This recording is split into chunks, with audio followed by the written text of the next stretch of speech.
Now we're going to take the mane over to the other side. So we've got a wet brush.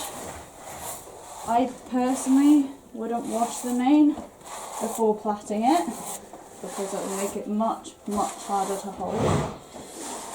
At this stage you can also use posh sprays, which we would be using if we could find any. So water is fine, water always wins. Now it's entirely up to you how you go about plaiting. You can go up and just do your plaits. Personally, I like to band all of the bits that I'm doing before we get up there and realise that we've got the wrong number of plaits. As you can see, she's lost a bit of her mane. We don't worry about that too much. If you're doing high level showing, you can get hair extensions. This bit down here is going to look rubbish because we've got to score in a bit of mane. We just endeavour to make it as tidy as possible. So you want to make sure as you go up here, all of your partings are very tidy, and that you want your sections to be approximately the same size. And when I say the size wants to be the same, the thickness is more important than the size, because what you want is the size of your plaits to be the same, as in the little balls that you're going to make. So when you're holding it in your hand, you want it to be about the same sort of thickness as the last one. And when you get to about here, do a quick count, because you want your number of plaits to be odd. 1, 2, 3, 4, 5, 6, 7. And then if you have a quick feel, you can work out how many you're going to go into. I think that will go into 2. Right, so the plaiting itself, I mean, I'm going to treat you like you've never plaited before. We part into 3 pieces. We cross the right hand piece over the middle.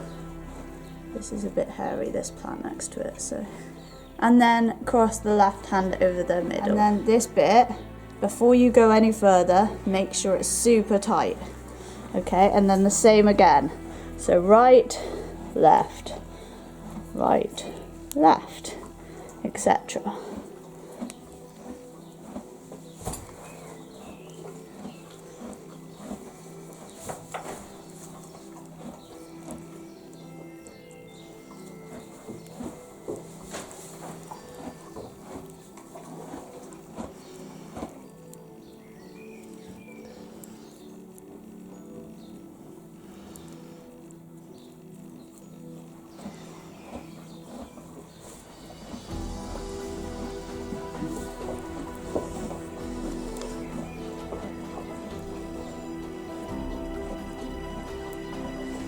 Sadly, you need to keep going long past the point where it seems a bit ridiculous.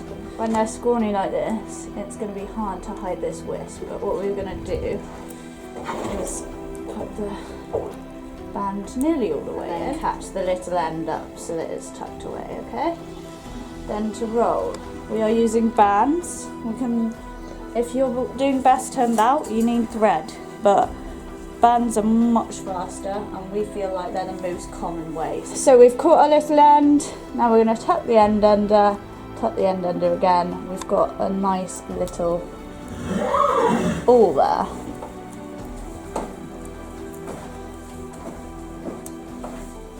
And I always put 2 bands in my balls because you don't want to lose one. So when you split your plaits out, you want them as even as possible so that you can plait all the way down without having to worry about your mismatched bits. And this one's going to be a bit longer, so you're going to do it into 3 bits. So you put your end there, so you're going in half, and then put your end there, and then roll again.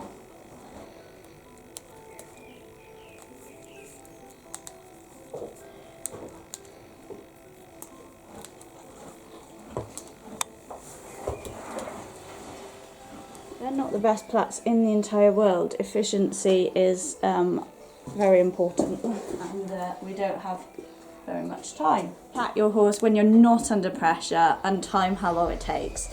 so that you know that you're giving yourself enough time. The worst thing to do is be on a show day going, oh my god, I haven't got enough time to plait my horse.